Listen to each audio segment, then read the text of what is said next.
Hi everyone, welcome back to my channel. I'm Natalie and I make vintage inspired sewing patterns and tutorials. Today I will be showing you how to sew my pattern, the Lily Apron, which you can find on my Etsy shop, which will be linked in the description below. The Lily Apron is a delicate 1950s inspired apron which has got 3 petal panels that tie beautifully around the waist.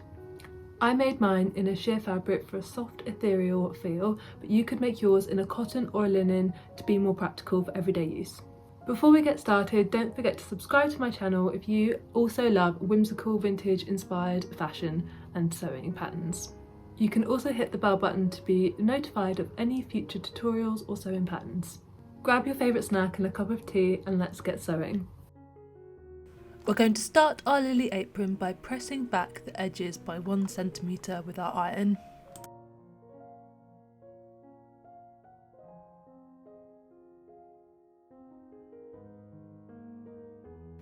To press back the corner point, just fold one of the folded edges over the other.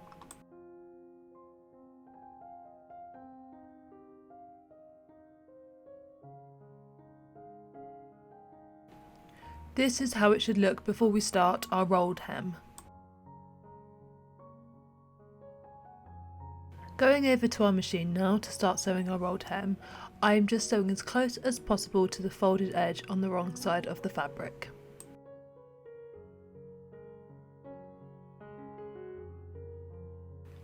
Take a bit of extra time and care when it comes to the curved edges and the corner point.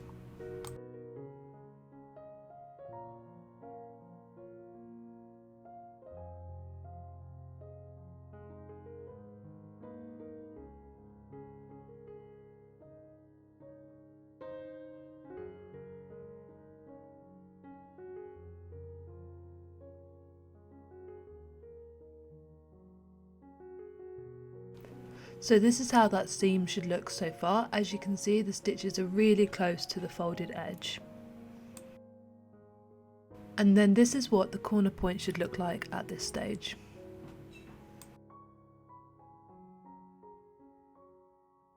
Now we're going to trim back that extra seam allowance. Try and get as close to the stitches as possible without cutting through them.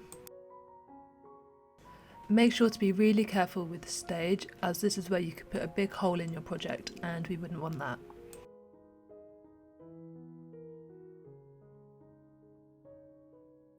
Just keep trimming around that whole edge.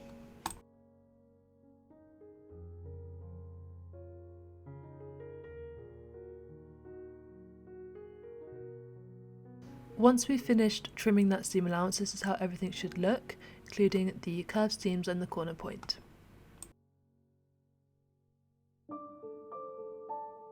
Now that we're done trimming, we're going to roll that seam back again onto the wrong side, as small as possible.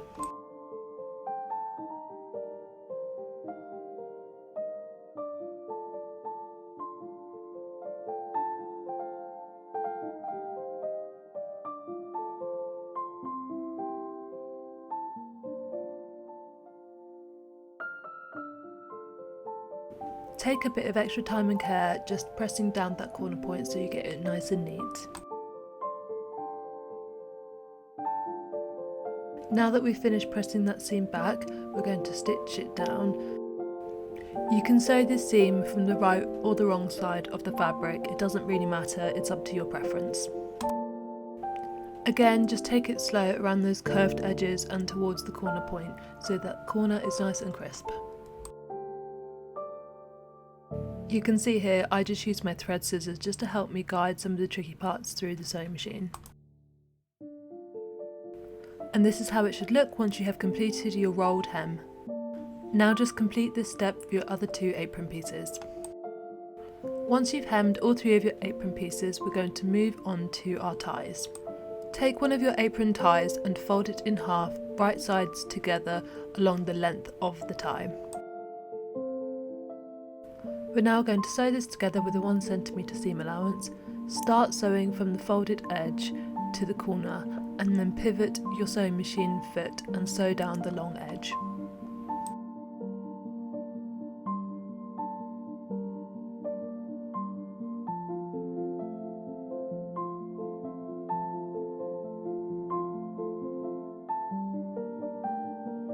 Now we're going to trim the corners of our seam allowance back at a 45-degree angle so that we can fold it through neatly. Just make sure not to cut into your stitching.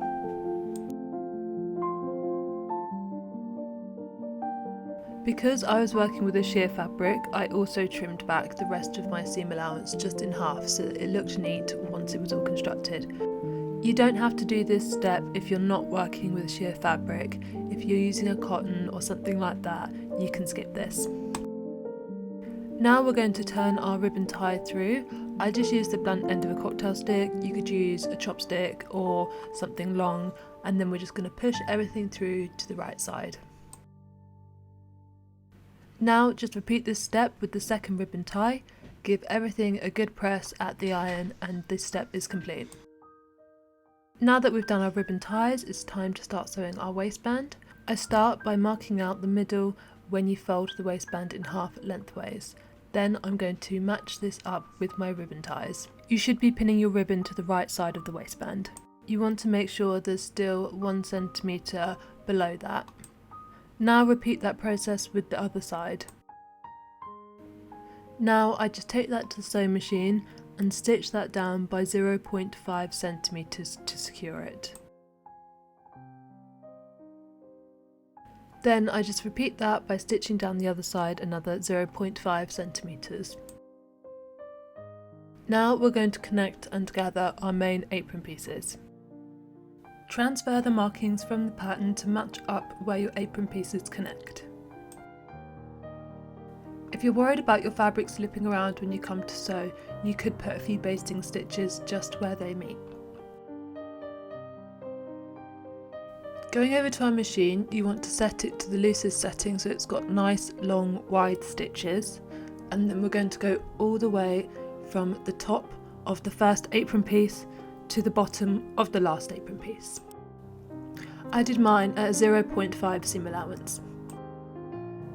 If you have a slightly thicker fabric, you could also consider doing 2 parallel rows of gathering stitches, just so that when you pull them through afterwards, it really evens out the gathers nicely.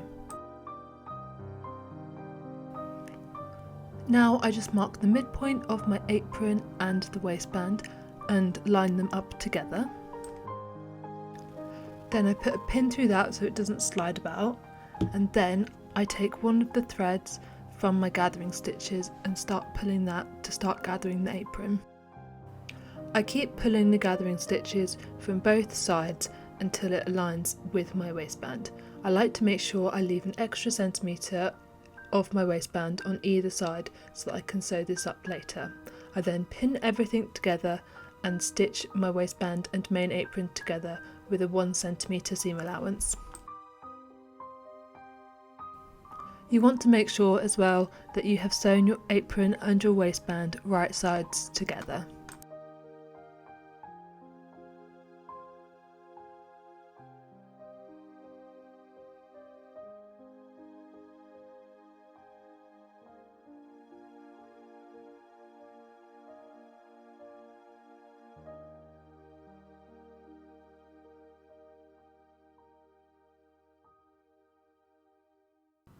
Because I'm using a sheer fabric, I'm now going to trim back my seam allowance between the apron and the waistband so that it's halved that allowance.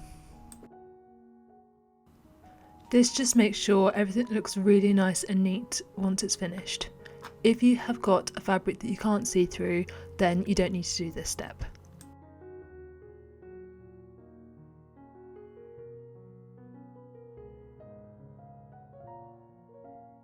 Going back to my waistband now, I'm going to fold the raw edge over to the wrong side of the fabric by 1 centimetre and press this down.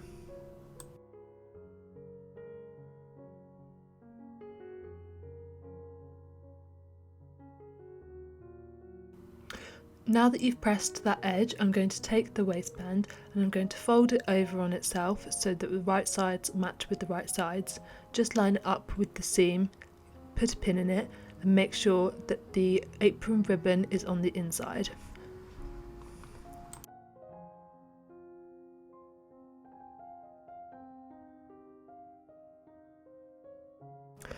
We're now going to sew the raw end of the apron waistband by 1 centimetre seam allowance, and this will finish that corner of the waistband off so that it connects with the ribbon nicely.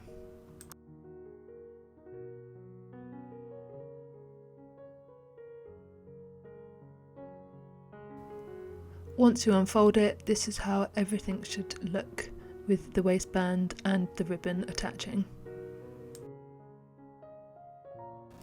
Then I just repeat that step on the other side, so doing the same again, folding the waistband over, pinning it down and sewing it by 1 centimetre.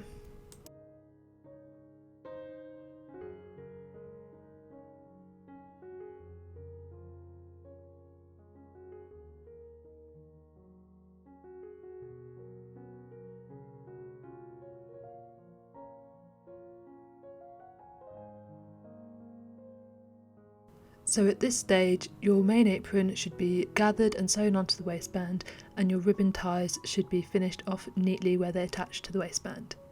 Now all we have left to do is stitch the rest of the loose waistband down to the seam where the apron connects.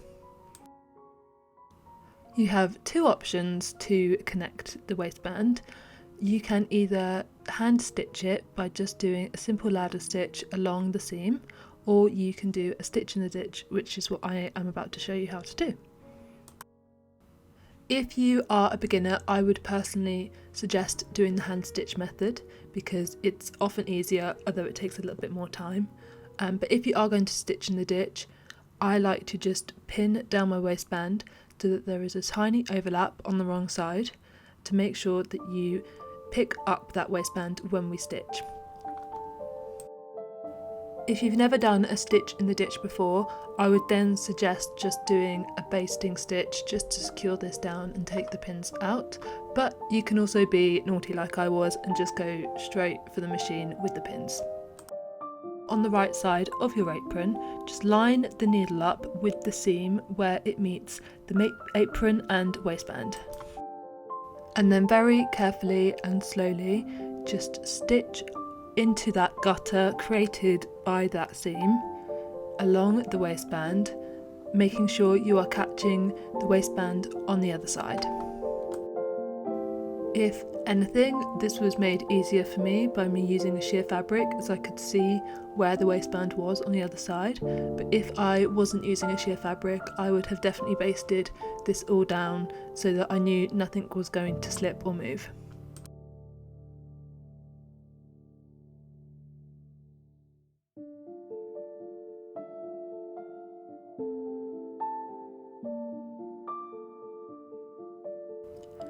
Once you have finished off your waistband, this is how everything should look, and this was the final step, and you are finished with the Lily Apron.